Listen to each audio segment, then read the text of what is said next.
Sticks and stones may hurt my bones, but words never hurt. You know, if there was any bigger a crock ever uttered, I think that would be it. You can hurt me, I'll heal, but words definitely cut like a knife. Words definitely cut like a knife. I know two people right now who are so close to each other in relation, and they haven't spoken to each other in over 15 years. Two people right now in my life. And it was over some stupid thing that somebody said at some stupid reunion that nobody even wanted to go to in the first place. And they haven't spoken to each other in years, over a decade. I think it's over a decade. Your words are everything. And in this day and age, in 2020 and beyond, in this era, in this epoch, the medium, the vehicle for your communication has changed. It just has. We're no longer using quills and pens and pencils and utensils. We're not even really using keyboards anymore. I mean, we're using voice now through a mechanical transaction exchange. You know, we're speaking into our devices. We're speaking into a speaker. We're speaking into a receptor, which is then translated into language. So what Aristotle talks about, and how we can learn from this and how we can build the brand based on this, I want to first talk about the rhetorical situation and what he was really implying when he talked about this thing called the rhetorical situation. So the rhetorical situation consists of these three things, and this really relates to everything that's going on today. So the rhetorical situation is basically the context or the background or the circumstances in which an author says, communicates, conveys some type of message to some type of audience.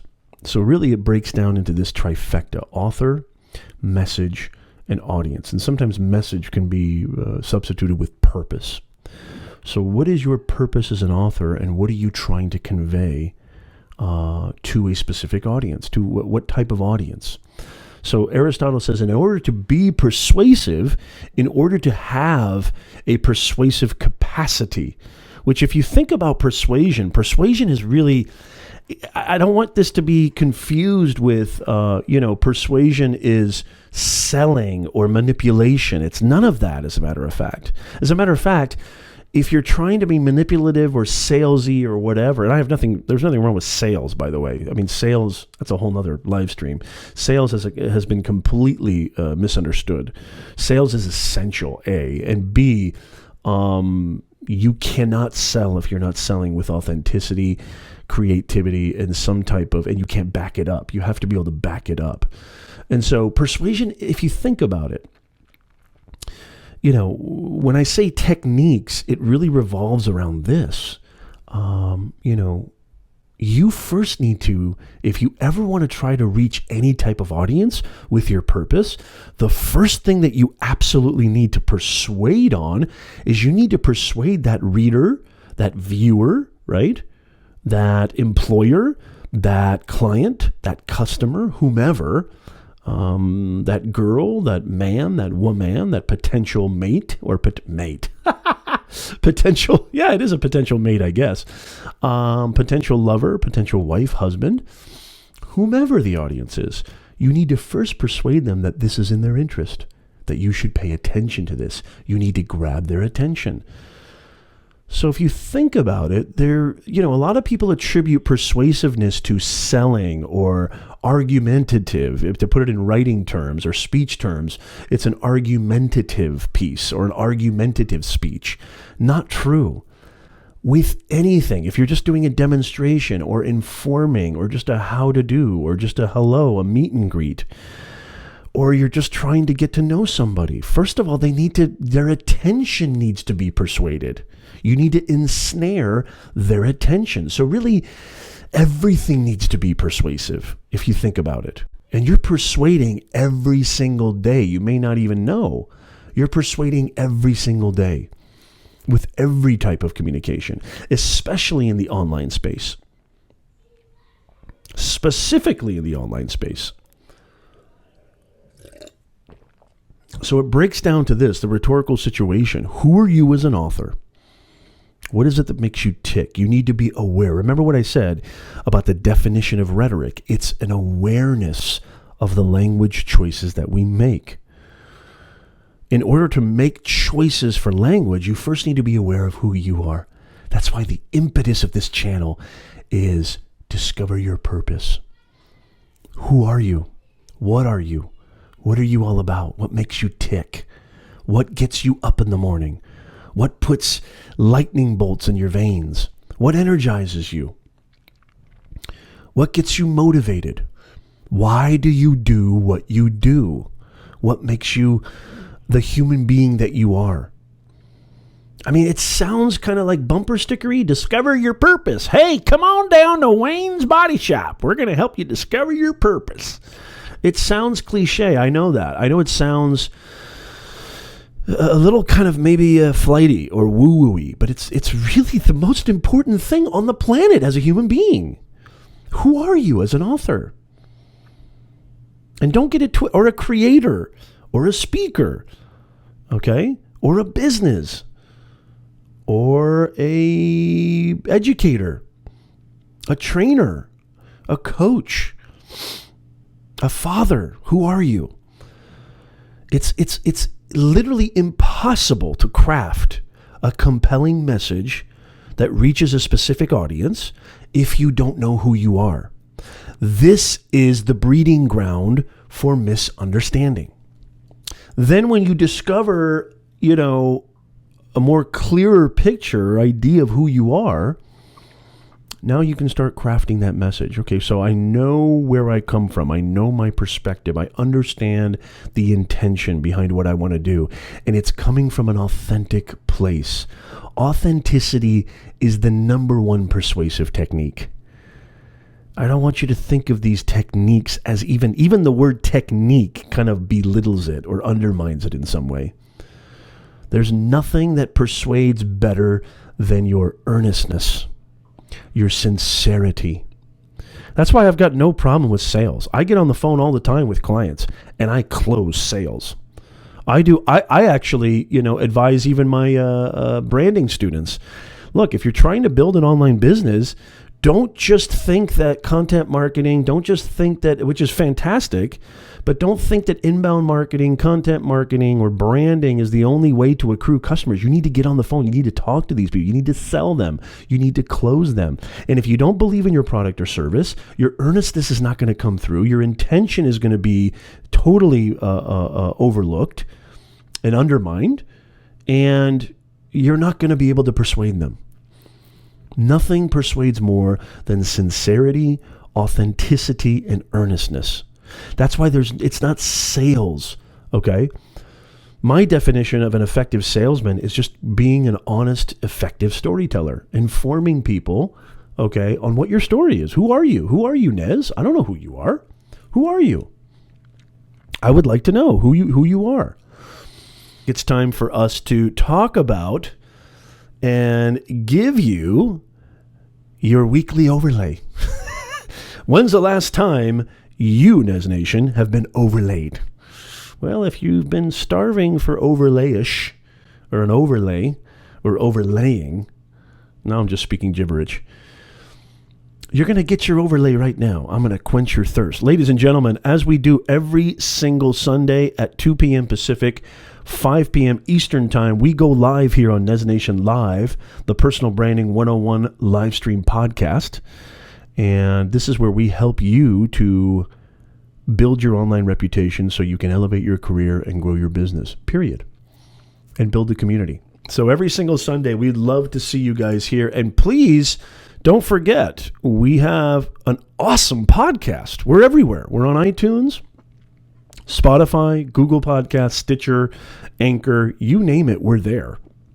So go check us out. We have over 100 ratings now, 5-star ratings. I get all your messages. I love the emails. I love the DMs.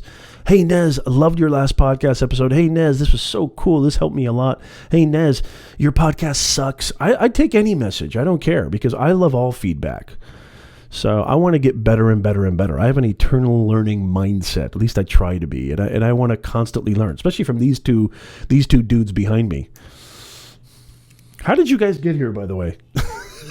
Will you guys stop creeping over me? These guys are creeping on me over my shoulder. I do have too many overlays, Mike. You're right. So it all starts with that. What's your intention? What's your purpose? Then when you have that purpose and you have that intention clearly defined, the message part is, what do you want to say? What do you want to say about your purpose? What do you want your audience to do? Do you want them to take action? Do you want them to be inspired? Do you want them to be educated, informed? Do you want them to buy something? Do you want them to do something? What is it that you want them to do? Well, you've got to know your audience. You've got to understand your audience really, really well. You have to do an autopsy on your audience. Not literally, but, metaphorically. So it's really important that you understand what makes, so we talked about author, what makes you tick. Now you got to know what makes the audience tick. Okay? And you got to really dive deep into your audience. Who are they? What are they? What's their interest? What's their problems? What's their pain point? What's their challenge? What do they really need? How can I reach them? What's it going to take for me to ensnare their attention? What's it going to take for them to absorb my message and not misunderstand what I'm trying to convey? So you have to dive deep into your audience. If you want to be persuasive with your personal brand, which is all about getting the right people, okay, getting the right customers, getting the right subscribers, getting the right viewers, building an engaged, thriving community, which is how you're going to brand and build a personal brand, this is essential. And we can learn a lot from Aristotle. So literally, the rhetorical situation is just what is the backdrop? What is the circumstance? Who are the principles involved? And how do we acclimate what we want within that medium, right? So is it a blog? Is it a commercial? Is it a, speech? Is it a, piece of content? Is it a live stream? Whatever it is, that trifecta is universal. Doesn't matter if you're creating a video, doesn't matter if you're writing a blog, doesn't matter if you're filming something, it doesn't matter if you're giving a speech, it doesn't matter if you're writing a book. You need to know who you are as an author. What is your purpose? What is your intention? You need to craft a compelling message, and you need to know who your audience is. So those three things apply universally. So how would you answer a who are you question? Are you asking me who I am? If I would, Ahmed, how would I answer who are you? I'm a personal branding coach. I help companies and individuals build a standout personal brand so they can earn more, grow faster, and stress less. That's pretty much it. I'm a teacher. I'm a coach. I'm a mentor. More than anything, I want to be an inspirer. Not an influencer, an inspirer. I love to inspire people. I love to help people. That's who I am, more than anything. That's how I would answer who I am. I don't know why, but that's what I love to do. I love to do that more than anything. It's my passion. I get such a kick and a thrill out of seeing, my students' eyes light up, out of seeing my clients, achieve what they want to achieve and feel that they've gotten the best service they ever could have paid for. It means the world to me. I don't know why. It's nothing special. I'm not saying I'm special. I'm not even original. I'm just saying that's who I am. I'm a natural born coach, trainer, and teacher. That's it. I love helping people more than anything. And sometimes it's through content creation. Sometimes it's through creating a book or creating a short story or a poem or composing or creating a video or a live stream. I just love helping people more than anything, which is why personal branding comes so natural to me, Because as I said before, personal branding is 21st century communications. That's all it is. Specifically in the online space, because let's face it, that's where everything's happening in the digital. This is the digital revolution. It's been happening for a long time. Thank you, Car Galaxy.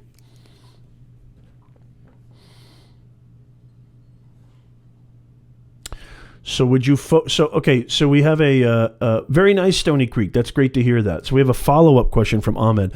So would you focus on what you are doing and want to do more than other things which define you? Well, I mean, that's kind of the core of who I am. That's kind of the core essentiality of who I am. So it kind of really resonates. If you're not functioning at your core, Ahmed, I don't know what else you mean by other things that you're defining yourself as. It's really hard to kind of, I mean, I contradict myself, to quote my favorite poet of all time, Walt Whitman? Absolutely. I contain multitudes. But if I had to do it in one sentence, which most of us, we need to do that, especially if we're trying to really avoid misunderstanding and we're trying to build something, which building a personal brand is a way to convey your message out there, whether it's to build a business, build a community, or just get your message out there and inspire people, or grow your career, elevate your career. It's important to kind of get at the core of it, right? But yeah, there's other things that define me. But yeah, you focus on what you want to focus on, that you think is going to bring you the best, results for your life. And to me, the best result for your life is happiness and freedom. That's the best result. And when I help people, when I mentor, coach, train, teach people, I get the most happiness and I feel the most free. So I hope that makes sense. I hope that answers your question. I think it does. I don't know. I could be wrong.